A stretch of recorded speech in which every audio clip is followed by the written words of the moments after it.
The elves, as they appear throughout ancient mythology, were originally thought of as more or less human-sized creatures, but more powerful than humans.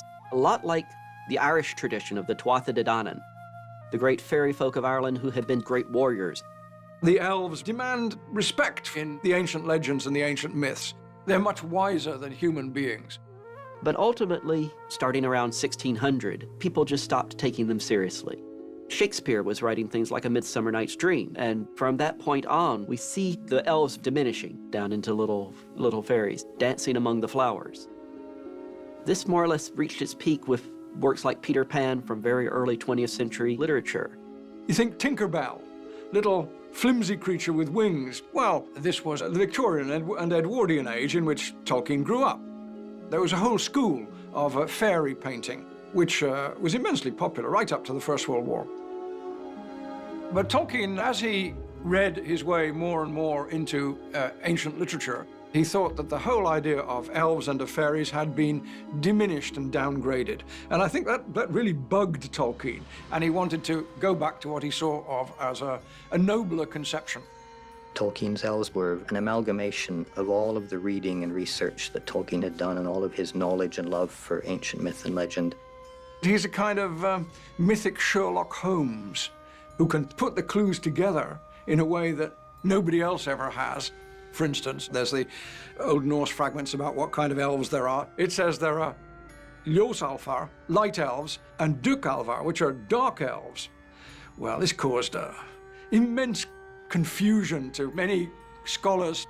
So Tolkien's brilliant solution to this was to say, all right, let's stop thinking about what color the elves are. The real difference is there are elves who've seen the light and elves who have not seen the light and remained in darkness. And in this case, the light is the light in Valinor, the undying lands. Some elves, like Galadriel, went all the way to Valinor, and they are the high elves. They grew steadily wiser and more powerful. But others never got past Mirkwood. They stayed in what was then Greenwood the Great, and those are the wood elves. The way Tolkien kind of describes them is as less noble and wise in body and in spirit. The feasting people were wood elves, of course.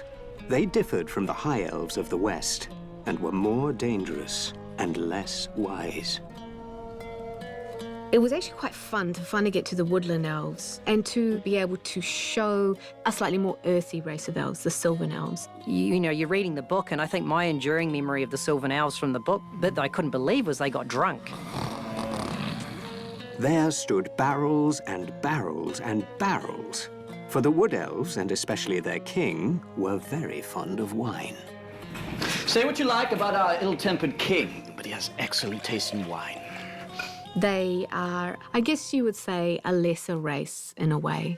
Perhaps not as high in culture and art and music, and yet in love with this world, invested in the little streams and the great trees.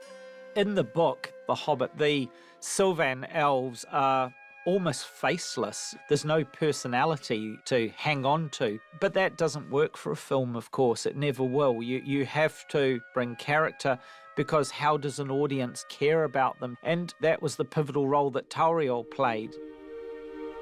We needed to show you what a Sylvan elf might be, but first and foremost, quite honestly, we created the character of TAURIEL because we're going to have 13 old dwarves with long beards. We have Gandalf, of course, Bilbo. We've got Legolas, Thranduil, and we have Bard. You really feel the weight of that. It becomes a very blokey story quite quickly. These stories really do lack female characters, particularly The Hobbit.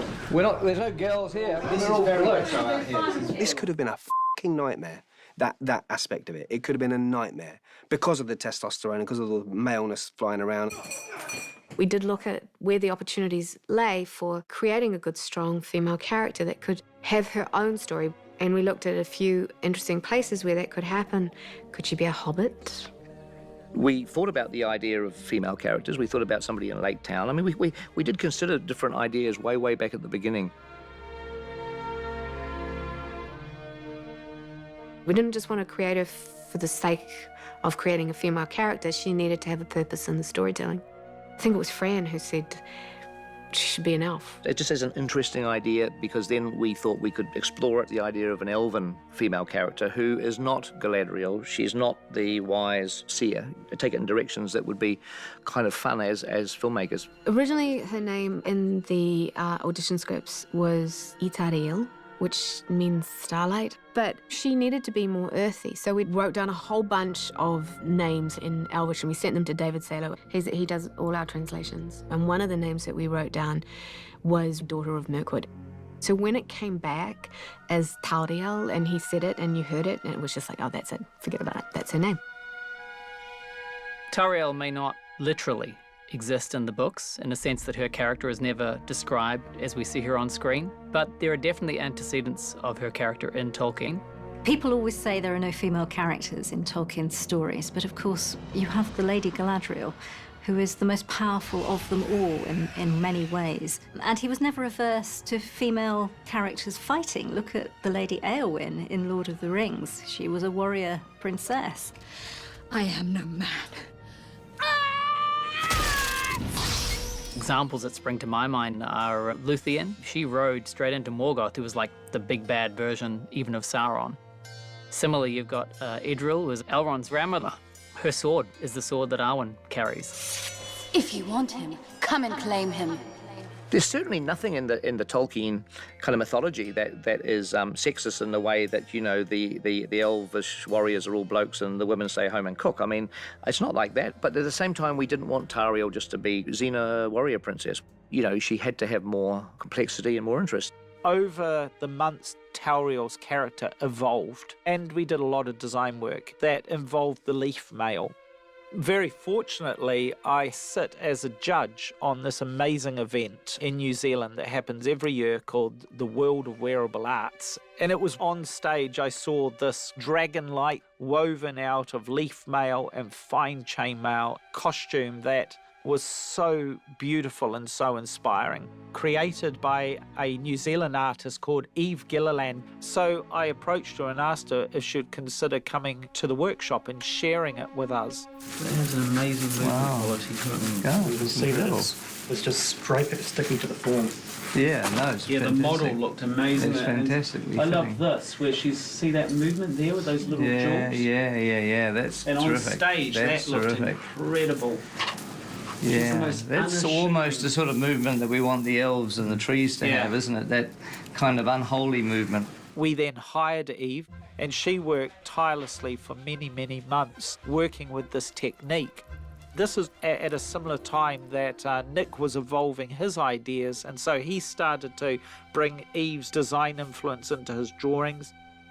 So we wanted to try and incorporate that into the elf designs because they felt like they sat right with that culture.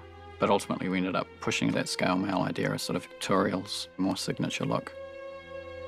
Eve helped the team learn how to put these garments together to achieve this amazing body of work. There's been a team of people doing this very, very fine embroidery and then putting this shifting colour underneath it. Peter described this to us as almost a kinetic fabric that when she moves, it moves with her, but when she comes to rest, it settles and comes to rest almost like he described it as a ninja assassin of the forest. We got to shoot tests. We shot some of them in the back courtyard of our workshop. We had Kate Venables, one of our costumers, jumping around in this stuff. It was in many ways the ideal solution because we were looking for a way to armor her without covering her in armor. And it allowed her to still have her feminine grace and her elven grace that was just so necessary to that character. And then we started casting.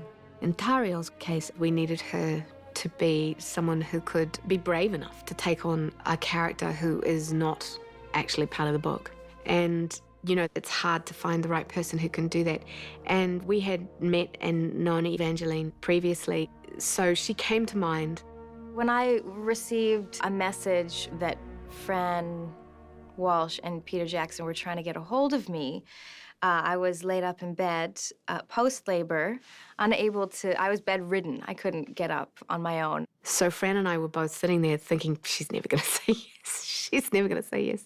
She's just got this baby. The prospect of working at that point wasn't the most attractive thing in the world to me.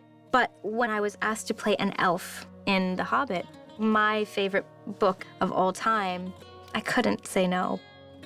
As soon as Evangeline was cast, she's got a very distinctive look. And once you've got the actress cast, it definitely informs the design process a lot more.